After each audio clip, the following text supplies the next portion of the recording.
तो इस वीडियो में हम सीखने वाले हैं कि हम linear equation in two variable के ग्राफ को कैसे बनाते हैं। ठीक है, तो सबसे पहले हम समझते हैं कि linear equation in two variables का मतलब क्या है। तो ये है आपकी इक्वेशन, और जैसा कि आप जानते हैं कि लीनियर इक्वेशन उस इक्वेशन को बोलते हैं जिनमें कि उसकी वेरिएबल्स की जो पावर है वो 1 हो। ठीक है, तो यहाँ पे अगर आप इस इक्वेशन में देखो तो यहाँ पे आपके वेरिएबल्स कितने हैं, 2 हैं, एक x है और एक y है, इसलिए हम इसको हम बोलते हैं इन टू वेरिएबल्स। ठीक, तो यहाँ पे x की पावर अगर आप देखो तो 1 है और y की पावर भी 1 है, इसलिए ये हमारा linear equation in two variables है। ठीक है, और यहाँ पे आपको a, b और जो c दिख रहा है ना, ये सब क्या है, कांस्टेंट हैं। तो ये आपको समझ में आ गया। अब हम देखते हैं कि इस ग्राफ को हम कैसे ड्रॉ करते हैं। तो स्टेप बाय स्टेप हम देखेंगे। यहाँ पे मैंने टोटल 5 स्टेप्स लिखे हुए हैं। बस इतने ही स्टेप्स को हमें फॉलो करना है एंड हम जो है ईजिली किसी भी लीनियर इक्वेशन का हम ग्राफ बना पाएंगे। तो सबसे पहला जो हमारा स्टेप है वो है express y in terms of x। ठीक है, आपको जो इक्वेशन दी होगी वो x और y दोनों के टर्म्स में होगी। आपको सबसे पहले y को x के टर्म्स में एक्सप्रेस करना है। ठीक है, नाउ जो आपका सेकेंड स्टेप होगा, choose at least 2 convenient value of x and find corresponding value of y। ठीक है, आपको क्या करना है, अब आपको x की कोई 2 ऐसी कन्वीनियंट वैल्यू लेनी है। कन्वीनियंट वैल्यू इसलिए बोल रहे हैं क्योंकि अगर आप x की वैल्यू बहुत बड़ी ले लेंगे या फिर आप उसको पॉइंट्स में ले लेंगे तो उससे आपको ग्राफ बनाने में दिक्कत होगी। तो आपको x की उस इक्वेशन के अकॉर्डिंग देखते हुए 2 वैल्यू चूज़ करनी है। ठीक है, और वहाँ से आपको उस इक्वेशन में x की वैल्यू को रख के y की वैल्यू को फाइंड आउट करना है। ठीक है, ये हो गया हमारा स्टेप सेकेंड। अब थर्ड की बात करते हैं। तो write down these values of x and y in form of a table. अब आपने जो x की वैल्यू रखी और वहाँ से आपको जो y की वैल्यूज़ मिली, ठीक है, ऐसा आपने 2 बार किया, तो आप अब x और y की टेबल बना लो। सिंपल। ठीक है, कि हमने जब x की ये वैल्यू रखी तो हमें y की ये वैल्यू मिली, इस तरह से। ठीक, ये हो गया हमारा स्टेप 3। तो स्टेप 4 में हमें क्या करना है, जो भी हमें x और y की जो वैल्यू मिली है ना, उसको सिंपली हमें ग्राफ पे प्लॉट कर देना है। ठीक है, अब वो कैसे प्लॉट करना है अभी मैं आपको एग्जांपल की हेल्प से समझाऊंगी। स्टेप 5 में आपको क्या करना है कि जब आपने उन ग्राफ्स को, उन ऑर्डर्ड पेयर को जब आपने प्लॉट करा तो आपको कुछ पॉइंट्स मिलेंगे एंड उन पॉइंट्स को जब आप जोड़ देंगे तो आपको एक स्ट्रेट लाइन मिलेगी एंड फाइनली आपका ग्राफ कंप्लीट होता है। ठीक है, सो ये कुछ 5 स्टेप्स थे जिनको फॉलो करके आप linear equation in two variables के ग्राफ को बना सकते हैं। तो चलिए एक एग्जाम्पल की हेल्प से समझते हैं कि कैसे करना है। तो ये है हमारा example, draw the graph of equation 2x - y + 3। ठीक है, तो ये है आपकी linear equation in two variable and आपको इसका ग्राफ बनाकर दिखाना है।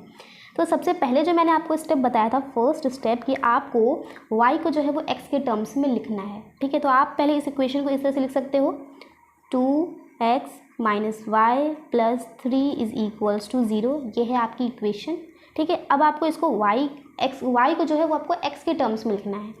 तो देखो, ये हमारा माइनस का y यही रहने दिया हमने, और ये 3 यहाँ पे प्लस का था और ये 2x भी यहाँ पे प्लस का था, उस साइड जाएगा तो माइनस का हो जाएगा, तो माइनस का 2x + 3। ठीक है, अब यहाँ से ये y हो जाएगा हमारा 2x + 3। तो हमने y को x के टर्म्स में एक्सप्रेस कर लिया। तो हमारा फर्स्ट स्टेप तो कंप्लीट हुआ। नाउ सेकेंड स्टेप में हमें क्या करना है कि हमें x की 2 कन्वीनियंट वैल्यू को लेना है। ठीक है, एंड वहाँ से हमें y की वैल्यू को फाइंड आउट करना है। तो सबसे पहले हम अगर x की वैल्यू को व्हेन x = 1, जब हम x को 1 रखते हैं इस इक्वेशन में, तो देखो y क्या आता है। तो हमने x की प्लेस पे 1 रखा। ठीक है, तो हमारा y आया 2 + 3 यानी y = 5। ठीक है, तो ये हो गया हमारा एक ऑर्डर्ड पेयर। दूसरा, हम x को रख देते हैं -1। ठीक है, तो जब हमने x को -1 रखा तो देखो y की वैल्यू क्या आती है, y = 2 × -1 + 3। तो ये हो गया -2 + 3 यानी y हो गया 1। ठीक है, तो ये हो गया हमारा second step complete. Now third step में हमने बताया था कि आपको जो भी आपने x और y की वैल्यूज़ निकाली है उसका आपको एक टेबल बना लेना है। ठीक है, सो x और y, जब आपने x को रखा 1 तो आपको y मिला 5, और जब आपने x को रखा -1 तो आपको मिला y 1। ठीक है, तो ये हमने बना ली टेबल, ये बन गई हमारी टेबल। तो जो हमारा फोर्थ स्टेप है उसमें हमें देखो, इसके हमें 2 ऑर्डर्ड पेयर आपको मिले, एक तो 1, 5 मिला और एक तो -1, 1 मिला। अब इन दोनों ऑर्डर्ड पेयर को हमें ग्राफ पे शो करना है, ठीक है। सो ग्राफ बना लेते हैं पहले। तो ये हमने ग्राफ बना लिया। अब इसमें हम नंबरिंग कर लेते हैं। तो नंबरिंग करते वक्त आप एक बात को ध्यान में रखना कि आप यहाँ पर देखोगे एक्स की पॉजिटिव डायरेक्शन में, मतलब इस तरफ, मतलब हाईएस्ट वैल्यू क्या है। तो यहाँ पर तो सिंपली 1 लिखा हुआ है, तो आप ग्राफ को उस अकॉर्डिंग बनाओ, ठीक है। और नेगेटिव साइड में देखो तो -1 है, तो आपको ज़्यादा नंबर तक प्लॉट करने की ज़रूरत नहीं है। इस तरह से आप वाई में देखो तो पॉजिटिव में आपको 5 तक गया है, तो आप 6 तक बनाओ। ऐसा ना हो कि आप पूरा 20 तक बनाते चले गए और आपको ज़रूरत केवल 5 तक ही थी, तो उससे आपका ग्राफ बहुत लेंदी बनाएंगे, उसमें टाइम भी बहुत लगेगा, उसको कोई मतलब भी नहीं है, ठीक है। और तो चलिए इसको हम लिख लेते हैं नंबर्स को।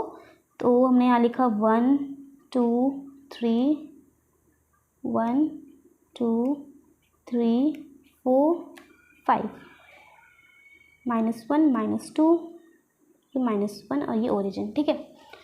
सो ये हो गया। अब हम इसे प्लॉट करते हैं। सबसे पहले 1, 5, तो हम एक्स एक्सिस में देखते हैं 1 और वाई में देखते हैं 5। तो ये है हमारा 1 और ये है हमारा 5, तो ये हो गया हमारा पॉइंट 1, 5, ठीक है। सबसे पहले जो ऑर्डर्ड पेयर है उसमें जो 1 है वो हमारी x से कितनी डिस्टेंस है वो है, और 5 हमारी y से कितनी डिस्टेंस है वो है। तो 1 और 5 हमारा यहाँ पे है, तो ये मिला हमें एक पॉइंट, ठीक है। नाउ दूसरा ऑर्डर्ड पेयर है -1, 1, तो x एक्सिस में -1 किस साइड होगा, ये रहा -1, और y एक्सिस का +1 है, ठीक है। तो +1 ये रहा हमारा, तो ये हमारा हो गया एक ये पॉइंट, ठीक है। ये हो गया हमारा -1, 1। तो आपको अब ये 2 पॉइंट्स मिल गए, और हमारा जो लास्ट स्टेप मैंने आपको बताया था कि आपको जो 2 पॉइंट्स मिलते हैं उनको आपको ज्वाइन कर देना है। तो यहाँ पे आप इन पॉइंट्स को इस तरीके से मिला दोगे तो आपको एक मिलेगी स्ट्रेट लाइन, और ये हो गया हमारा ग्राफ इस इक्वेशन का 2x - y + 3 का, ठीक है। तो बहुत ही इजी था, केवल 5 स्टेप्स हमें फॉलो करके सिंपली हम इजीली किसी भी लीनियर इक्वेशन इन 2 वेरिएबल का ग्राफ बना सकते हैं, ठीक है। आई होप कि आपको ये वीडियो अच्छी लगी हो, आपके लिए हेल्पफुल रही होगी। सो इसी बात पे वीडियो को लाइक करिए, शेयर करिए। अभी तक मेरे चैनल को आपने सब्सक्राइब नहीं किया है तो सब्सक्राइब करिए। मिलते हैं फिर नेक्स्ट वीडियो में। Till then bye bye.